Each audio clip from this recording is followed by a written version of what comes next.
Passei muito tempo viajando da Inglaterra para Nashville e tendo experiências incríveis com músicos americanos estupendos. Robert Plant, o lendário vocalista do Led Zeppelin, raramente fala mal de outros artistas, mas quando o faz, não é por ego ou rivalidade, é sobre algo muito mais profundo. Por trás do mistério, da tragédia e da convicção artística, havia algumas bandas que ele acreditava insultarem tudo o que a música deveria representar. Então, quem eram elas e por que Plant as rejeitou com tanta veemência? Junte-se a nós enquanto desvendamos a verdadeira história por trás do ódio que Robert Plant sentia por ele e o que isso nos revela sobre a própria alma do rock, os fundamentos da antipatia. A infância de Robert Plant moldou a maneira como ele encarava a música pelo resto da sua carreira. Ele cresceu em West Bromwich, Staffordshire, uma cidade que ainda se recuperava dos impactos da Segunda Guerra Mundial. O cotidiano estava mudando rapidamente. A Grã-Bretanha estava se reconstruindo. Novas ideias se espalhavam e os jovens começavam a questionar as antigas expectativas. Plant estava imerso nessa transformação. O mundo dele era cheio de pessoas tentando criar algo novo a partir das dificuldades. E essa atmosfera moldou suas crenças muito antes de ele sequer subir a um palco. Uma das maiores influências na infância de Plant foi a crescente presença de discos de blues americano nas lojas britânicas. Artistas importados como Robert Johnson e Howlin' Wolf não eram populares, mas alcançavam ouvintes curiosos que buscavam algo autêntico. Plant era um deles. No momento em que ouviu as vozes cruas e emotivas daqueles discos, ele não apenas apreciou a música, como se conectou a ela. Para ele, o blues não era entretenimento leve ou uma tendência passageira. Era a voz de pessoas que enfrentavam vidas difíceis, sentimentos intensos e a necessidade de lutar contra os limites ao seu redor. Ouvir esse tipo de honestidade o marcou profundamente. Ensinou-o que a música deveria vir da parte mais profunda da pessoa, não do que poderia vender ou do que ficaria bem no palco.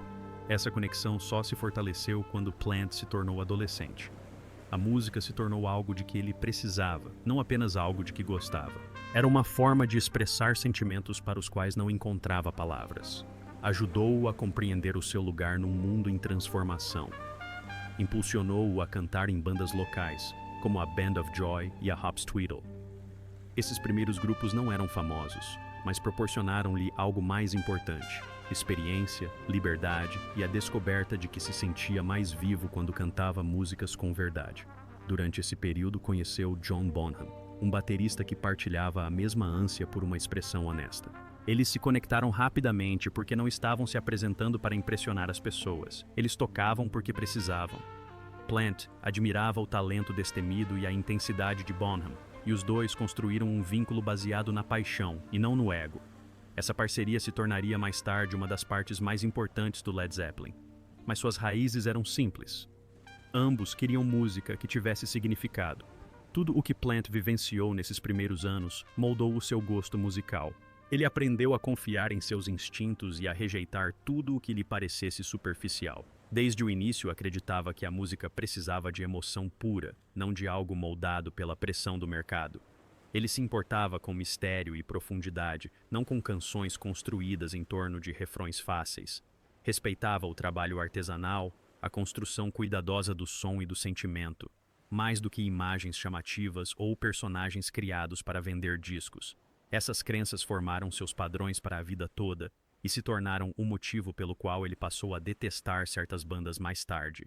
E logo, essas ideias iniciais moldariam as opiniões aguçadas que ele formou sobre o mundo da música ao seu redor. Led Zeppelin. Quando Robert Plant se juntou a Jimmy Page em 1968, ele não estava apenas entrando para uma banda, ele estava ingressando em uma nova maneira de pensar sobre música. O Led Zeppelin não foi planejado como um grupo de rock comum, que seguia regras ou tendências. Desde o início, a ideia era simples, mas exigente: experimentar. Nunca se repetir e nunca correr atrás do que é popular só porque vende. Jimmy Page tinha acabado de sair do Yardbirds e queria uma banda que pudesse ir além, tanto musical quanto emocionalmente. Quando encontrou Plant, ele descobriu um cantor que não só tinha uma voz poderosa, mas também um forte senso do que a música deveria representar. Juntos, eles ajudaram a construir uma visão onde cada música tinha que explorar novos horizontes. Eles não queriam copiar outros artistas, nem mesmo a si mesmos. Cada álbum tinha que soar diferente do anterior. Essa mentalidade se tornou uma espécie de regra para Plant. Se a música começasse a soar como se tivesse sido feita para agradar as rádios ou seguir tendências, para ele estava errado. Os membros do Led Zeppelin tratavam o projeto como uma criação, não como uma mercadoria. Isso significa que eles queriam criar algo significativo, não apenas um produto para vender. A banda evitou fazer o que muitos grandes grupos costumavam fazer. Raramente lançavam singles no Reino Unido. Concediam poucas entrevistas e deixavam o álbum falar por si só. Para Plant isso era muito importante. Mostrava a ele que a música podia ser protegida. Podia ser tratada como algo profundo e pessoal, em vez de algo embalado, polido e imposto ao público. Essa experiência estabeleceu um alto padrão em sua mente e fez com que outras bandas mais comerciais parecessem baratas ou vazias em comparação. Outra grande parte da identidade do Led Zeppelin para Plant era o lado místico de sua música. Ele era atraído por mitos, folclore e temas espirituais estranhos. Isso pode ser percebido em canções que fazem referência a histórias antigas, fantasia e significados ocultos. Ele adorava inserir referências a lendas antigas, culturas distantes e jornadas interiores. Para ele, as letras não eram apenas palavras para preencher espaço. Eram uma forma de explorar questões maiores sobre a vida, o mistério e o desconhecido. Por isso, Plant levava a mitologia artística muito a sério. Quando outras bandas usavam imagens dramáticas, figurinos ou temas sombrios apenas para parecerem descoladas, ele via isso como algo vazio. Para ele, era um artifício. Era fingir profundidade sem realmente dizer nada significativo. Isso o incomodava. Ele acreditava que, se você aborda mitos ou ideias espirituais em sua arte, deve fazê-lo com respeito e honestidade, não como um truque para chamar a atenção. Então, quando ele via grupos se apoiando na imagem, no impacto ou em temas simples disfarçados de algo profundo, sentia-se insultado em nome da própria arte. O enorme sucesso do Led Zeppelin trouxe outra mudança no pensamento de Plant, a ideia de que a fama traz responsabilidade. A banda alcançou um nível de popularidade que poucos haviam visto antes. Estádios lotados, milhões de álbuns vendidos e eles se tornaram símbolos de uma era. Mas, em vez de usar essa fama para se acomodar em músicas antigas e repetir a mesma fórmula, Plant sentiu que eles tinham o dever de continuar evoluindo. Com o tempo, o Led Zeppelin ganhou a reputação de músicos sérios. Eles eram conhecidos por suas músicas longas e complexas, performances emocionantes e pela recusa em simplificar demais as coisas. Essa reputação moldou o que Plant passou a desprezar em outras bandas. Qualquer grupo que parecesse preguiçoso, repetitivo ou focado mais na imagem do que na música era visto como o oposto de tudo o que o Zeppelin representava. Quando ele criticou bandas mais tarde em sua vida, isso se originou dessa profunda convicção de que a música deveria ser viva, ousada e autêntica. E logo esses padrões se tornariam o motivo pelo qual ele criticava abertamente certas bandas que, em sua opinião, estavam fazendo tudo errado. Os Bay City Rollers. Quando Robert Plant falava sobre as bandas de que não gostava, não estava se referindo a pessoas com quem guardava rancor. Estava falando de ideias e valores, do que ele acreditava que a música deveria representar e do que ele acreditava que ela jamais deveria se tornar. Suas críticas vinham de um lugar claro. Para ele, a música era importante demais para ser tratada com leviandade. E quando via bandas que pareciam ignorar isso, reagia com veemência. Um dos exemplos mais claros disso foi a visão que ele tinha dos Bay City Rollers. Os Bay City Rollers eram um sucesso estrondoso no início dos anos 70. Tinham músicas cativantes, energia contagiante e uma enorme base de fãs composta principalmente por adolescentes. Seu estilo era baseado em diversão, simplicidade e uma imagem limpa, fácil de promover. Usavam roupas xadrez, apareciam constantemente na TV e eram comercializados como o grupo pop perfeito para adolescentes.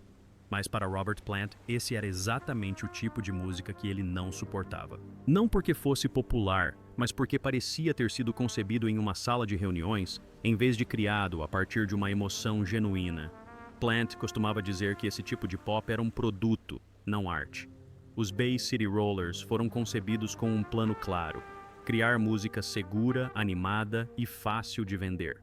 Para ele, isso ia contra tudo o que havia aprendido com o blues e o rock dos primórdios. Ele acreditava que a música deveria surgir da luta, da verdade pessoal e da necessidade emocional. Os Bay City Rollers, aos seus olhos, representavam o oposto. Eles defendiam uma música moldada pelas expectativas do mercado em vez da honestidade artística. As aparições da banda na TV e a intensa promoção também o incomodavam. Ele via os uniformes xadrez e a imagem sincronizada não como uma diversão inofensiva, mas como um sinal de como a indústria musical podia moldar um grupo inteiro em algo polido e previsível. A histeria adolescente em torno deles só reforçava a sensação de que eram mais um produto comercial do que uma força criativa. Plant explicou isso claramente em entrevistas. Ele chamou os rolos de cabelo de produto fabricado, não de expressão criativa. Essa frase mostra exatamente o que o frustrava. Ele não estava com raiva dos músicos em si. Ele não os detestava como pessoas e não zombava de seus fãs. O que ele detestava era o sistema que os construiu. Ele os via como símbolos do que pode acontecer quando a indústria ignora profundidade, sentimento e risco, optando em vez disso por algo limpo e fácil. O que mais o ofendia era a falta de alma. Os Rollers não se inspiravam no blues folk ou em qualquer tradição que carregasse peso emocional. A música deles não tinha a garra, a dor ou a força bruta que moldaram a compreensão de rock de Plant. Para ele, o bubblegum pop não era inocente, era vazio. Não exigia nada do ouvinte. Não se conectava com os lados mais difíceis da vida. Não tentava dizer nada significativo. Esse vazio parecia um insulto à forma de arte pela qual ele tinha tanto carinho. Mesmo com suas opiniões fortes, Plant deixou claro que não odiava os integrantes da banda. Ele respeitava o sucesso deles e não os culpava por se encaixarem em um sistema que recompensava músicas simples e cativantes. Suas críticas eram direcionadas à indústria e à tendência em si, não às pessoas que trabalhavam nela. Ele podia não gostar do estilo, mas ainda assim reconhecer que os músicos estavam fazendo o seu trabalho. E se os Bay City Rollers o incomodavam por serem polidos demais, a próxima banda direcionou sua frustração para um caminho bem diferente: Grand Funk Railroad. A antipatia de Robert Plant pelo Grand Funk Railroad não tinha a ver com o talento ou o sucesso da banda. Era sobre o que ele sentia que faltava na música deles. O Grand Funk Railroad era conhecido por um rock alto e direto, com uma atitude operária e crua. Eles atraíam multidões nos Estados Unidos, lotavam estádios e construíram sua reputação como uma banda que você podia sentir no peito. Mas para ele, algo importante estava faltando por trás de todo aquele volume. Ele certa vez resumiu sua visão sugerindo que o Grand Funk fazia muito barulho, mas não dizia muita coisa. Para ele, a música da banda carecia de um propósito mais profundo. Suas músicas tinham energia, mas não carregavam peso emocional ou significado. Isso ficou conhecido como sua crítica ao ruído sem mensagem. Plant acreditava que a música deveria fazer mais do que entreter. Deveria desafiar, emocionar ou revelar algo sobre a vida, mesmo que o ouvinte não a compreenda completamente de imediato. Quando uma banda se baseava apenas em potência, volume ou riffs diretos, ele sentia que estavam escolhendo o caminho mais fácil. Ele não via isso como crescimento artístico. Essa crença vinha de sua experiência com a abordagem criativa do Led Zeppelin. As músicas do Led Zeppelin eram construídas em camadas. Misturavam blues, folk, rock, mitologia, momentos de calmaria e outros explosivos. Nem sempre diziam aos ouvintes exatamente o que pensar. Em vez disso, criavam atmosferas, questionamentos e sentimentos que convidavam à interpretação. O Led Zeppelin não se limitava a tocar pesado. Experimentavam com contrastes e sutilezas. Plant via o significado como algo que deveria ser intrínseco à música e não adicionado como mero adorno posteriormente. Já o Grand Funk Railroad mantinha a abordagem direta. A música deles era ousada, alta e clara. Mas Plant sentia que faltava algo além da empolgação. Ele achava que a abordagem direta não deixava espaço para mistério ou profundidade. E embora muitos fãs amem a banda exatamente por essas qualidades, Plant acreditava que o rock não deveria parar no impacto. Deveria buscar algo mais profundo. Havia também uma diferença cultural influenciando a perspectiva de Plant. O Grand Funk Railroad vinha do meio oeste americano com um estilo direto, focado em energia e atitude. Combinava com a cultura que os acolhia, prático, direto e orgulhoso de sua simplicidade. Plant vinha de uma origem muito diferente. Suas raízes estavam na tradição do blues importada da América, mas filtrada pela curiosidade britânica. Ele era atraído pelo misticismo, letras simbólicas e pelo tipo de expressão emocional que não vem de gritar mais alto, mas de revelar algo oculto.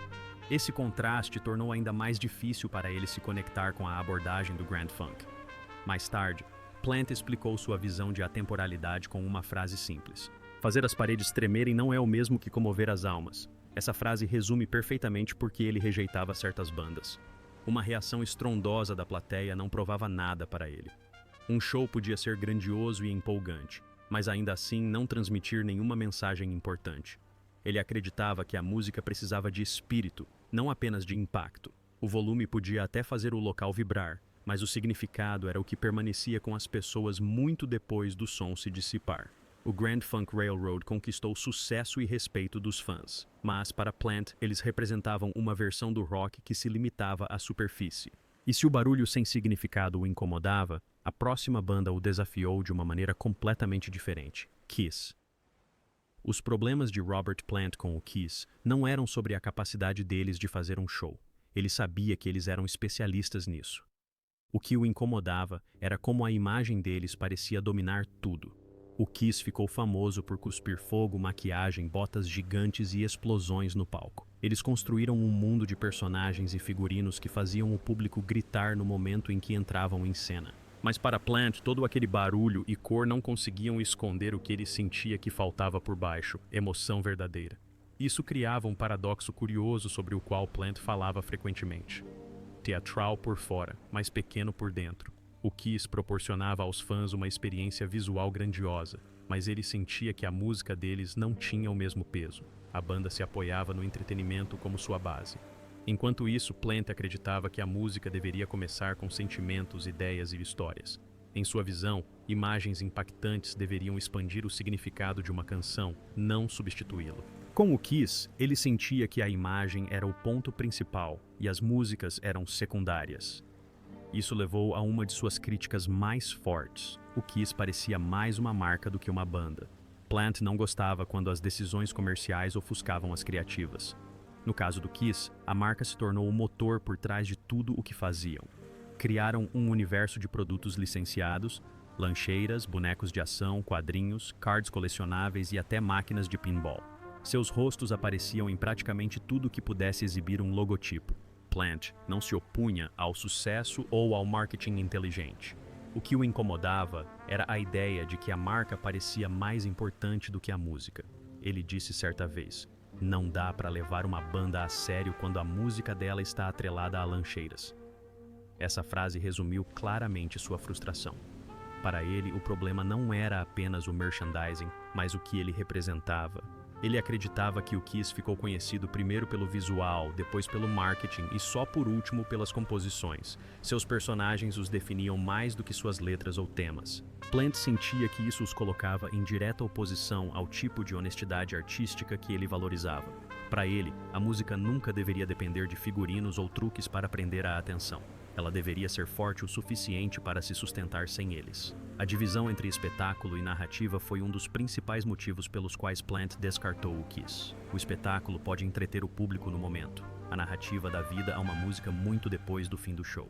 Plant passou toda a sua carreira tentando equilibrar mistério, profundidade e verdade emocional em suas letras. Ele acreditava que boas canções permanecem na memória das pessoas porque revelam algo pessoal, não porque explodem no palco. Quando ouvia Kiss, não percebia essa dimensão interna. Ouvia volume, confiança e diversão, mas não significado. Em sua visão, as músicas deles não buscavam explorar nada mais profundo ou convidar o ouvinte a sentir algo além da excitação superficial. Plant não era contra o teatralismo em si. O Led Zeppelin também usava imagens fortes, solos longos e performances dramáticas. Mas o teatralismo do Zeppelin vinha da música, não a substituía. Essa diferença importava para ele. Quando o teatralismo se tornava o centro da identidade de uma banda, ele sentia que a música perdia seu propósito. Com o Kiss, ele acreditava que o espetáculo era toda a base. O show deles não apenas apoiava as músicas, mas as carregava. E se ele achava que o Kiss carecia de profundidade, seus sentimentos em relação à próxima banda eram intensos por um motivo completamente diferente: o Oasis. O problema de Robert Plant com o Oasis nunca foi apenas a música deles, mas sim o que eles representavam e como se comportavam. O Oasis surgiu na cena do Britpop dos anos 90 com músicas grandiosas, opiniões contundentes e uma necessidade constante de provar que eram a maior banda do mundo. Muitas pessoas adoravam a confiança deles. Plant, não. Para ele, eles demonstravam atitude rock sem propósito real, e isso ofendia a maneira como ele acreditava que o rock deveria se comportar. Plant cresceu vendo a música como algo que nascia da luta, da busca interior e do respeito pelos artistas que vieram antes. Então, quando viu uma banda cuja imagem era construída sobre arrogância, brigas e manchetes constantes, ele enxergou um problema. Para ele, uma atitude rock só tinha significado se viesse de um sentimento genuíno e trabalho honesto. Quando essa atitude se tornava um espetáculo à parte, parecia falsa. O Oasis frequentemente agia como se fosse intocável, se autoproclamando os melhores, insultando outros artistas e transformando entrevistas em discussões. Para muitos fãs, isso era divertido. Para Plant, parecia superficial. É isso que está por trás de sua famosa alfinetada, na qual ele teria chamado o Oasis de Spice Girls com guitarras. A ofensa não era sobre comparar o som deles com música pop. Era sobre comparar o comportamento deles a uma atuação fabricada, construída sobre imagem, hype e drama. Ao dizer isso, Plant estava apontando o que ele considerava o foco principal deles: serem estrelas em vez de artistas sérios. Ele sentia que eles estavam usando a postura da rebelião do rock, mas visando principalmente atenção e fama, não a dizer algo novo ou significativo em sua música. A ironia é que o Oasis realmente adorava Led Zeppelin. Noel Gallagher frequentemente citava o Zeppelin como uma influência. A banda se inspirou no rock clássico para seu som, sua noção de grandiosidade e sua crença no poder de um grande hino. Mas do ponto de vista de Plant, eles apenas copiaram a superfície. Admiravam a arrogância do Led Zeppelin, a presença imponente, as guitarras estridentes e a ideia de ser uma banda de rock gigantesca. O que eles pareciam não ter assimilado completamente, aos olhos dele, era a essência, o mistério, a experimentação e a humildade diante da própria música. A imagem pública do Led Zeppelin era grandiosa, mas dentro da banda havia um impulso constante para crescer e mudar. Plant não queria se repetir. Ele não queria viver para sempre em um único som ou em uma única era. Ele experimentou novos estilos, novos parceiros e novas ideias, mesmo que nem todos os fãs o acompanhassem. Ele acreditava que esse era o verdadeiro trabalho de um artista. Então, quando olhou para o Oasis, que frequentemente se apoiava no mesmo tipo de atitude, nos mesmos temas e nas mesmas brigas públicas, ele viu um grupo preso ao próprio ego. E se ele sentia que o Oasis havia esvaziado a atitude do rock de significado, seus pensamentos sobre a próxima banda mostravam como ele se sentia quando um grupo se apoiava demais no passado, sem trazer nada verdadeiramente novo. The Knack. De todas as bandas que Robert Plant criticou, sua visão sobre o The Knack foi uma das mais reveladoras. Não era que eles fossem barulhentos como o Grand Funk Railroad, extravagantes como o Kiss ou arrogantes como o Oasis. O problema dele com o The Knack era que eles pareciam uma cópia. Para ele, eles soavam como os Beatles Light, sem a magia. Uma banda que se inspirava em um ótimo modelo, mas não acrescentava nada de verdadeiramente original. O The Knack surgiu no cenário musical em 1979 com My Kirona, um enorme sucesso que dominou as rádios e se tornou uma das músicas mais reconhecidas da época. Seu som, estilo e até mesmo a arte da capa do álbum causaram uma forte sensação de déjà vu em muitas pessoas. Eles claramente se inspiraram nos Beatles e na energia do power pop dos anos 60. A música tinha um riff marcante, um ritmo contagiante e um refrão fácil de lembrar. Foi feita para grudar na cabeça das pessoas. Para Plant, esse era exatamente o problema. Ele sentia que eles estavam copiando sem transformar. Aos seus olhos, grandes artistas podiam ser influenciados por outros, mas transformavam o que recebiam. Eles distorciam, aprofundavam ou impulsionavam a obra para uma nova direção. Ele não ouvia isso no The Knack. Em vez disso, ouvia música que se apoiava demais em um estilo que outra banda já havia definido de uma forma mais profunda e original. Soava para ele como uma repetição de uma fórmula antiga, sem a sensação de descoberta que tornava o original especial. É por isso que a imitação o ofendia mais do que simplesmente música ruim. Na visão dele, música ruim poderia ao menos ser uma tentativa honesta que simplesmente não funcionou. A imitação, por outro lado, parecia uma escolha. Significava jogar pelo seguro, copiando um som de sucesso em vez de arriscar e tentar dizer algo novo. Plant acreditava que os artistas tinham a responsabilidade de fazer as coisas evoluírem, não apenas se aproveitar do poder de algo que já havia sido feito melhor. O foco do The Knacks em refrões comerciais fortes só reforçava essa sensação. My Sharona era extremamente cativante e a banda claramente sabia como criar músicas que dominariam as rádios. Mas, para Plant, os refrões grudentos não eram suficientes. Ele se importava com o risco cultural, com músicas que desafiassem os ouvintes, refletissem verdades mais duras ou abrissem novas portas. O final da década de 1970 foi uma época de punk, disco, new wave e experimentação intensa. Muitos artistas estavam quebrando regras, misturando gêneros e reagindo às tensões sociais e políticas. Nesse cenário, o The Knack parecia, para ele, muito certinho e muito seguro. Com todos esses critérios estabelecidos, fica mais fácil entender por que suas escolhas posteriores na carreira surpreenderam tanta gente. Por que ele não reunirá o Led Zeppelin? A recusa de Robert Plant em reunir o Led Zeppelin vem de algo muito mais profundo do que simples desinteresse. Está ligada aos momentos mais difíceis de sua vida. Momentos que mudaram sua visão sobre música, fama e o significado de honrar as pessoas que amamos. Para entender por que ele continua dizendo não, mesmo com o mundo inteiro pedindo, é preciso analisar os anos em que a tragédia o moldou mais do que a fama jamais conseguiu. O primeiro grande ponto de virada ocorreu em 1975, quando Plant e sua esposa se envolveram em um devastador acidente de carro durante férias na Grécia. Seus ferimentos foram tão graves que ele passou meses em uma cadeira de rodas. Muitos músicos teriam desistido completamente, mas Plant optou por continuar criando. Ele gravou vocais para partes do álbum Presence enquanto não conseguia ficar de pé, frequentemente sentindo dor e incerto sobre seu futuro. Essas sessões o forçaram a se concentrar no que a música realmente significava para ele. A criatividade tornou-se uma forma de escapar do medo e da frustração. Fazer música nessas condições não tinha a ver com os holofotes ou com manter a banda em atividade. Era sobre a sobrevivência do espírito. Esse período aprofundou sua crença de que a música deveria vir da experiência real, não da pressão ou da expectativa. O acidente o fez perceber que, se a arte não fosse honesta, não valia a pena fazê-la. Mas nada o preparou para o que aconteceu em seguida. Em 1977, enquanto o Led Zeppelin estava em turnê, o filho de Plant, Carrick, de 5 anos, morreu repentinamente de uma virose estomacal. A perda o transformou de uma forma duradoura e dolorosa. A música deixou de ser entretenimento ou trabalho. Tornou-se uma forma de sobrevivência espiritual, uma maneira de continuar respirando quando o mundo parecia insuportável. Esse luto lhe roubou qualquer interesse pela fama em si. Também o tornou mais protetor do que a música representava. Após perder Carrick, Plant tornou-se extremamente sensível a tudo que lhe parecesse superficial, falso ou desrespeitoso na indústria musical.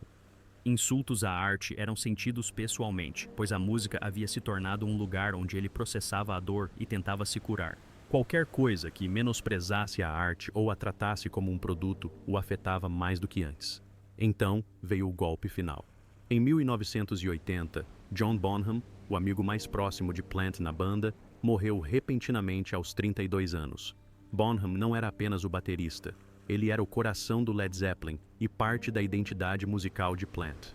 Perdê-lo foi como perder uma parte de si mesmo. Plant e os outros membros concordaram que o Led Zeppelin não poderia continuar sem ele.